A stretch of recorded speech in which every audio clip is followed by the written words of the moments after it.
زیب النساء مغل شہزادی جن کی خفیہ محبت کے چرچے رہے، مگر انہوں نے زندگی بھر شادی نہیں کی۔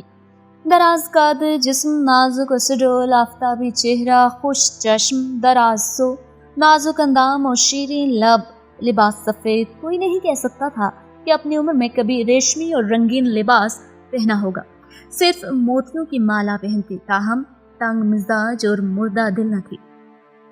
آزاد طبعی نے جس مذہب کی طرف رخ کیا ادھر ہی جھک گئی۔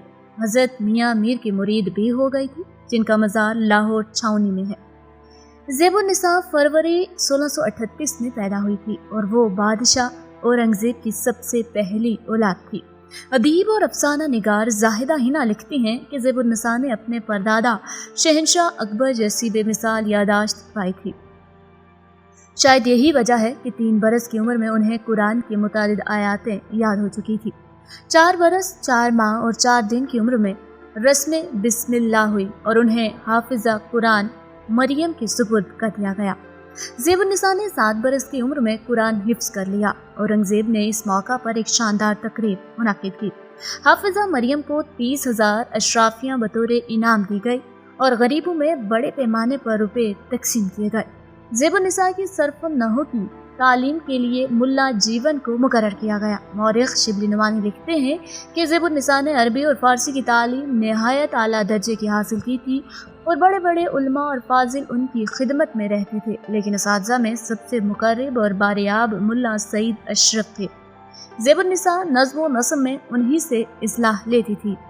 زاہدہ ہنا کے مطابق زیب النساء نے عربی میں بھی شعر کہے، لیکن پھر فارسی کا دامن تھام لیا۔ فارسی مادری اور مغل دربار کی زبان تھی اور اس میں شعر کہنے کی مشق 6 برس کی عمر سے شروع کر دی تھی۔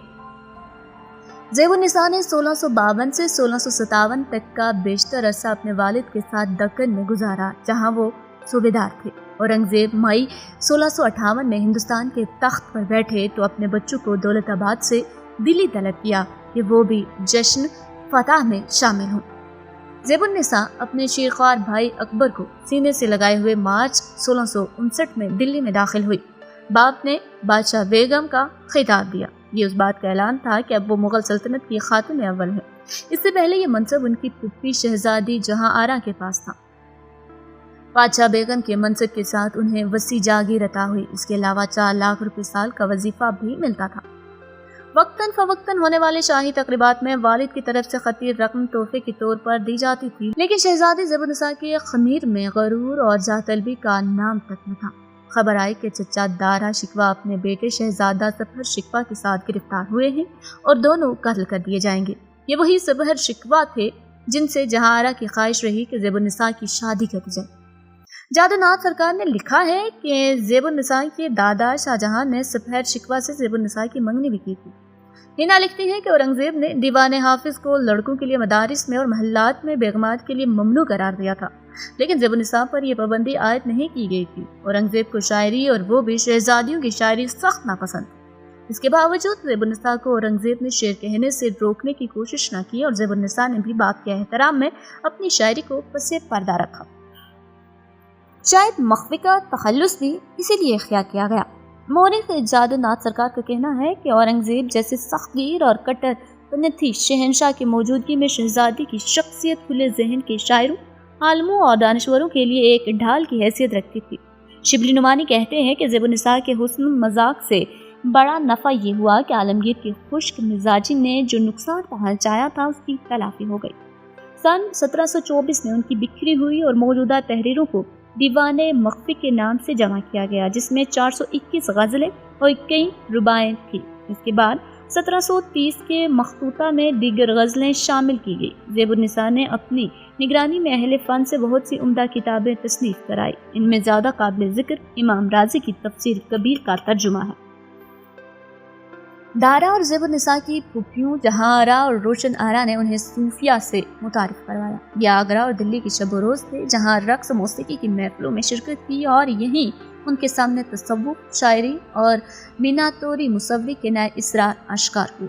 فرانسیسی مستشرق خاتون اینی کرینیکی لکھتی ہیں کہ تصوف میں وہ فرید الدین عطار اور جلال الدین رومی کے مکتبہ فکر سے تعلق رکھتی تھی۔ وہ حساب، جغرافیہ، شہسواری، نیزہ بازی اور شمشیر زنی میں اپنے بھائیوں اور کسی بھی ہم عمر سے کم نہ تھی۔ زیب النساء نے پوری زندگی شادی نہیں کی۔ ڈیبرا ہٹن لکھتی ہیں کہ زیب النساء نے شادی نہیں کی اور ساری زندگی کنواری رہی، باوجود اس کے کہ رشتے بہت تھے۔ شادی نہ ہونے کی وجہ سے خفیہ محبت کے بارے میں قیاس سرائیوں پر مبنی محلاتی گپ شپ کو فروغ ملا۔ شبلی نعمانی اور بہت سے دیگر محققین کے مطابق زیب النساء کے متعلق متعدد جھوٹے قصے مشہور ہو گئے جن کو یورپین مصنفوں نے اور زیادہ آب و رنگ دیا۔ ان میں سے ایک زیب النساء اور عاقل خان رازی کے عشق کا ہے۔ اورنگزیب زیب النساء کی نہایت عزت کرتے تھے۔ جب وہ کہیں باہر سے آتی تو ان کے استقبال کے لیے شہزادوں کو بھیجتے، سفر و حضر میں ان کو ساتھ رکھتے تھے۔ کشمیر کے دشوار سفروں میں بھی وہ ساتھ تھی۔ کشمیر میں جا بجا خوشگوار اور خوش منظر چشموں میں سے ایک چشمہ احوال زیب النساء کی جاگیر میں تھا۔ لاہور میں موجود مقبرہ جس کے بارے میں دعویٰ کیا جاتا ہے کہ یہ زیب النساء کا ہے، مگر حقیقت یہ نہیں۔ زیب النساء بھائیوں سے نہایت محبت رکھتی تھی۔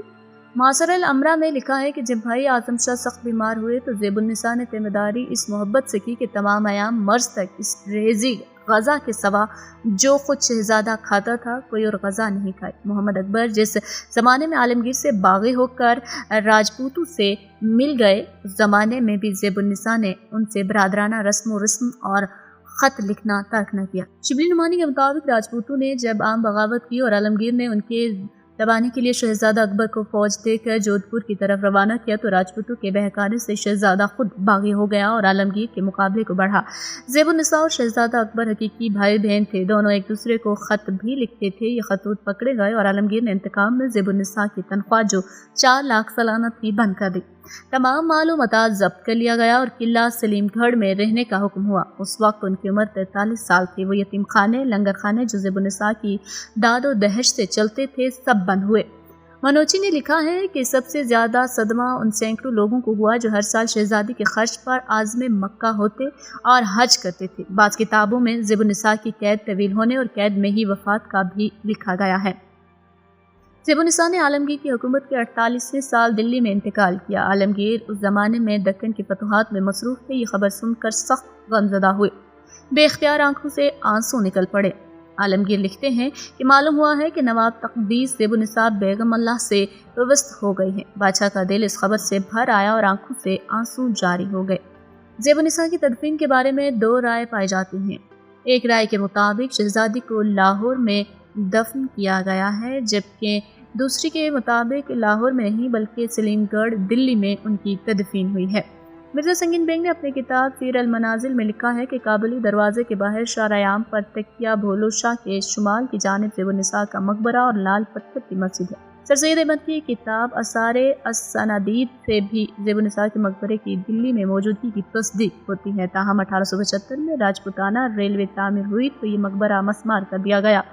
مزار کی مسماری کے بعد زیب النساء کی قبر کو آگرہ میں شہنشاہ اکبر کے مزار کے قریب منتقل کیا گیا تھا۔ زیب النساء کے مزار کی لاہور میں موجودگی تاریخی حوالوں سے ثابت نہیں ہوئی۔